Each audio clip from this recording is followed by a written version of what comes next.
What's up, you guys? This is HJ here, and welcome to another podcast episode. And in today's episode, I've got with me a special guest. His name is pronounced Fatur.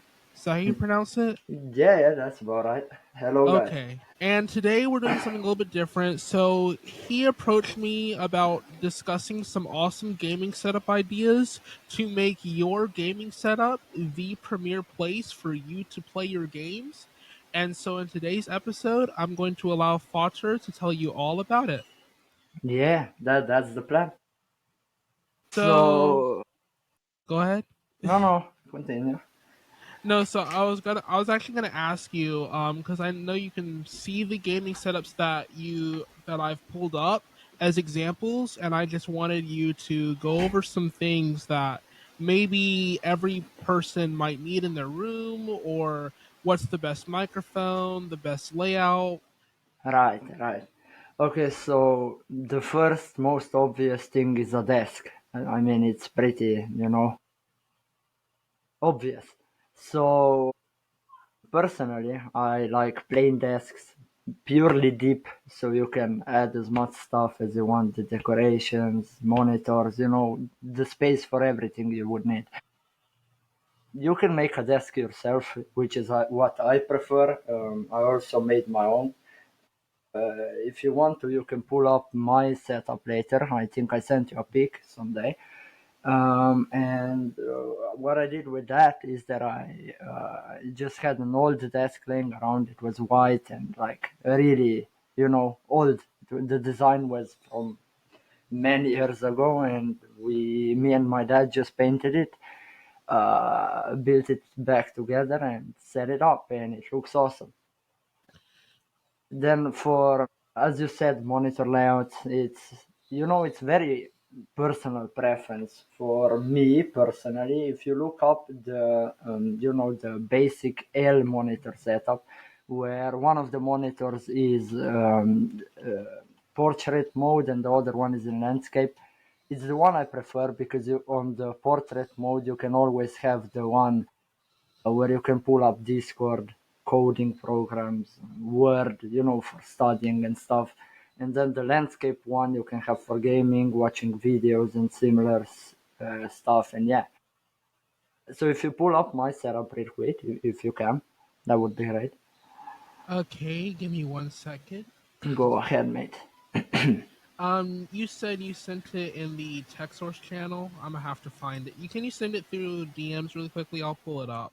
Yeah, sure. Let me just get my phone though, because I don't have it on my computer. So give me like 20 seconds, mate. So, in the meantime, for my audience, what we're doing today, if you guys are watching this on Spotify, we're going over some different setup ideas. And so, for those joining us on Spotify, what I've done is at different moments and times, I've shared my screen with some of the setup ideas from different places on the internet, and also some of the best monitors and PCs that you can find, and some microphones, so you guys can have a visual example of what exactly you might want to include in your setup to give you guys a good baseline and a good starting point. So I'm going to share my screen here again, and I'm gonna actually pull up some of the best gaming PCs really quickly. And one of the things that you will know if you're watching us on Spotify, and if you can see this, there are a lot of PCs from iBuyPower and a lot of PCs from CLX and other PCs that you can buy off of Amazon. My best advice, if you can buy a PC off of the manufacturer's website directly, I personally would go through them, because typically, if you go through the manufacturer, sometimes you can get better warranty support. And sometimes, depending on the website, you can actually configure it through their configurator. And what this will do is they'll let you pick your parts that are compatible. They'll have a list of compatible parts. And let's say, for example, if you Sorry go if to you don't mind me iBuyPower. interrupting.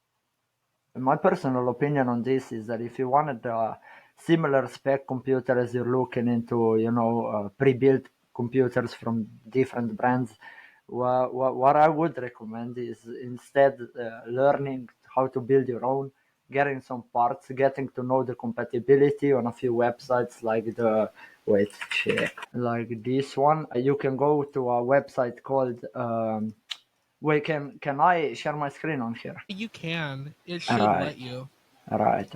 So there are stuff like this website called the PCPartPicker.com, where you can, choose your processor cooler, motherboard, memory, as in RAM, storage, video card, etc. And usually, if you find like good deals on like eBay, similar stuff, you can find like really good deals for graphics cards. Sometimes you can get some used storage, like SSDs, HDDs, and stuff. And you can find them for cheap. They work well, and you can build a seriously impressive computer with way less money than you would spend for a pre-built one. There's also like modifying. You could also buy already a pre-built computer from someone else as in used, buy additional computer parts that are compatible with it. Again, you can just look them up here. As long as the computer is not like about 8 years or older, like as long as it's like semi new, as in like from 2000 onwards, you can probably find the parts here and just check the compatibility of them. And yeah, it lets you pick your own PC favorite for the least amount of money. That's what I did personally, but my PC currently isn't the most impressive. I have really mediocre specs, but I paid like top $400 for it, and it runs everything I ever needed to. And another thing I want to make a point of, if you're this is for those that do a lot of work on their gaming setup, because some people do work as their primary mode and do gaming secondary. Is if this is you, my best recommendation is to buy accordingly to your workload. And I only say buy accordingly to your workload because, especially if gaming is your side thing, then the specifications you would need for your game might not necessarily be up to speed with what you need for your job. But it depends on your line of work. Like I get some people are accountants and other things, and then in that case, I would say if you're gonna do a gaming PC for accounting, then go for it. Just splurge all out for the gaming components. But if you're doing it for a particular work-based purpose, like coding or rendering or 3D game development, I would personally buy according to the specifications you need for your workload and then go from there. Yeah, I mean, if your hobby is gaming and then want to combine it with work, again, if you're really into gaming, you can get the gaming specs. They are usually more than enough for like anything else, as in rendering and stuff. And then add RAM accordingly. Some like for gaming, you at this point you need like 16 gigs of RAM for like really, I don't know. How'd you say it, like really difficult rendering, whatever, something that requires a lot of processing power, then you might want to add some more RAM, improve the CPU performance, maybe even overclock it. Another thing we missed out before, if you use an older computer or like, older machine, maybe a computer with a little bit of an outdated parts, you can always overclock them, but you have to do it accordingly because it could lead to problems. So I want to ask you a quick question. Should gamers buy a dynamic mic or a condenser mic? And then I would really like you to elaborate on, if you want to, on whether or not the step to get a condenser or dynamic mic is worth it and why. So personally, I honestly, with you, I am not a big specialist on microphones. Never really, you know, played around with them too much. I'm more of a keyboard mouse guy, so I don't really know exactly what you're talking about. But if you really need a microphone, I would definitely go for a secondary one. Microphones that comes with headphones are definitely not the option to go with if you want to be in meetings, talk to other people for like work purposes and stuff. And for gaming purposes, usually if you have good enough of a headset, it's probably good enough on there. But yeah, whatever into more detail, I am not the mic guy. So, I actually did look into this a while ago, the difference between dynamic mics and condenser microphones. And I know one of the biggest differences with dynamic microphones is dynamic microphones are just generally better at their sound quality as it pertains to background noise. And I'm not really, and it might not be the same for everybody, but but like historically, they're generally better. And what I did learn about condenser microphones from watching YouTube and some other sources is that condenser microphones, they can generally sound better, but they pick up a lot of excess noise if they're in a very noisy environment. So I'm gonna put this out there. Personally, if you're a podcaster or a YouTuber or anybody who does music, just get a dynamic mic. Like, I understand those that get condensers, that's perfectly fine, but at the end of the day, I think you should get a dynamic and just be one and done. Getting a dynamic is like getting the right microphone and being one and done, because you don't have to do as much tuning for background noise to a dynamic mic because it dynamically adjusts, hence its name, as you would a condenser microphone. And so these are some examples that I have on screen, and these are just some nice condenser and dynamic microphones. And one thing you'll notice is that karaoke microphones are, majority of them are always dynamic. And so you can pick up a karaoke microphone from like a karaoke machine and plug it into a mixer, and you still can sound great. And so yeah, so I wanted to ask you a question. So as far as monitors are concerned, Yeah, what is the refresh rate that you should aim for? depends on your use. Yeah, I do gaming as for a hobby. I do coding and the basic school stuff because I'm still a student. And so personally, I think it really depends on what you're gonna use the PC for.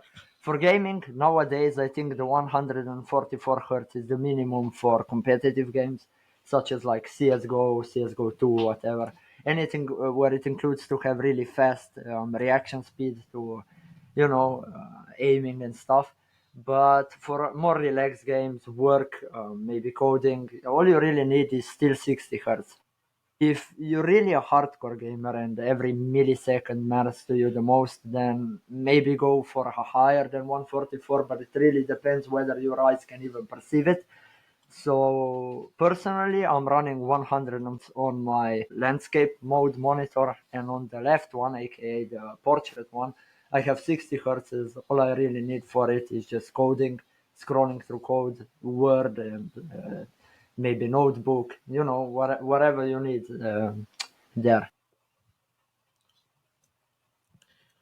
Okay, so this is the very last question I have for you. So, what is your all-time best accessory for a PC, and what is your last tip for anybody looking to create a just genuinely awesome gaming setup? So on the first question, I would like you to elaborate a bit further because, as you know, there is many, and I mean many, many, many things that you can get for your PC. So yeah, Like lighting, chairs, mouse, oh, okay, keyboards, I yeah, gotcha. just peripherals in general. So my favorite peripherals, but like amongst all of them, personally, is probably the mouse. I really find the mouse like technically advanced, and I really like how they work. I have like three mice at this time. I have a specific office mouse. It's designed to fit into your hand perfectly to, not make really bad time out of your work days. So you can really use that mouse the whole day without any problems.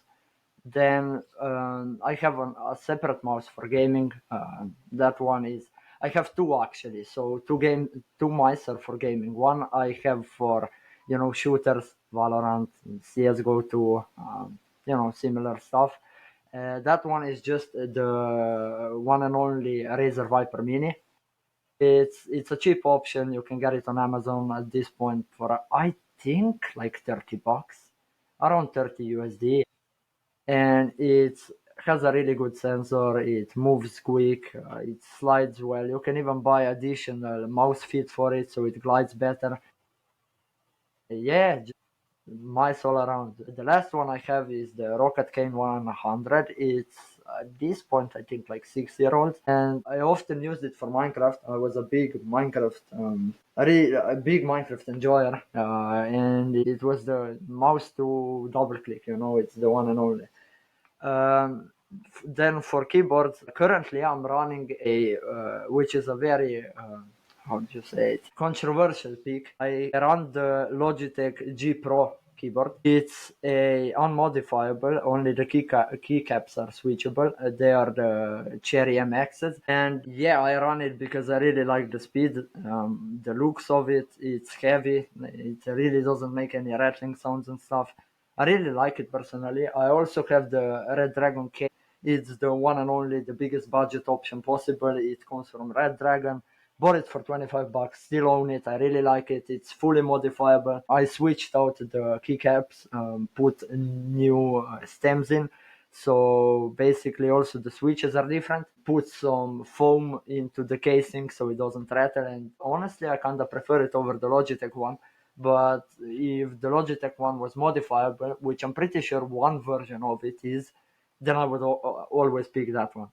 Then for monitors, I have an AOC one, which is 144 hertz, 4K resolution.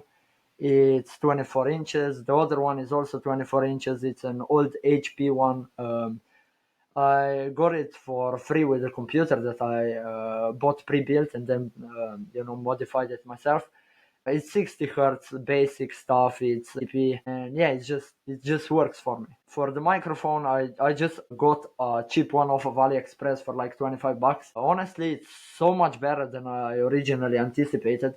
As you would expect a lot less quality of a microphone for $25 off of AliExpress, and it really surprised me.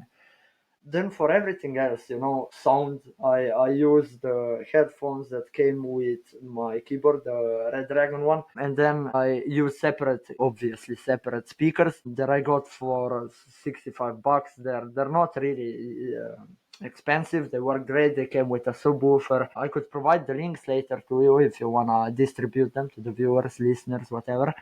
Then for everything else, as you said, you wanted me to ask what I would add up to spice setup, how you can make it yourself, DIY. Personally, everything you can make yourself is best too, because you're gonna appreciate it more. It's gonna be designed the way you want it. I have a keyboard wrist rest that I made with my father. It's a wooden one. I use it for like my keyboard. Could you pull up the picture of my setup real quick? I sent you it later, before AJ. Thank you. Okay. So just pull up the first one, that's fine. So as you can see, there is my wrist rest that is made wooden one. Me and my father made it. It's just way more comfortable for me to use my keyboard with it. Then we have the microphone arm, boom arm. That one is also DIY'd. It's been taken off of a lamp. So that originally held up a lamp that was old and whatever. Cleaned it off, brushed it, quickly painted it into black, and then just assembled it, modified it a little bit so it holds more weight. Added my AliExpress microphone on it. And then you on the left you can see two shelves, both are for decor. On the bottom one, there is the Red Dragon K552 that I told you about earlier. It has switched, keycaps and stuff. Then the top one is just purely for decorative purposes. I have a little cat sculpture, two plants just to add up to the vibe. In the top left corner, you could say, there is a bonsai tree that I bought in a random store. It really adds to the personality as there's more greenery, fits my setup. Then on the wall, as you can see, I put up a guitar, but it's really personal preference. Some people, if you look at the tech source server, for example, there are they put up katanas, clocks, whatever is to your preference. Personally, I had this guitar laying around, use it for decorative purposes, and just overall, I really like it. Then there's a picture of my cat. My sister drew it for me. I just hanged it up there, and I think it looks really good.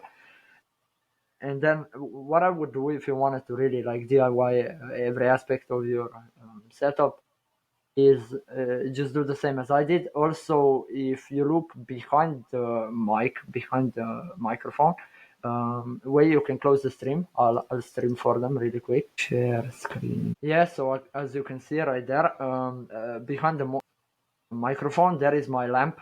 It's also DIY, and I think it looks really good. It doesn't take a lot of work to make.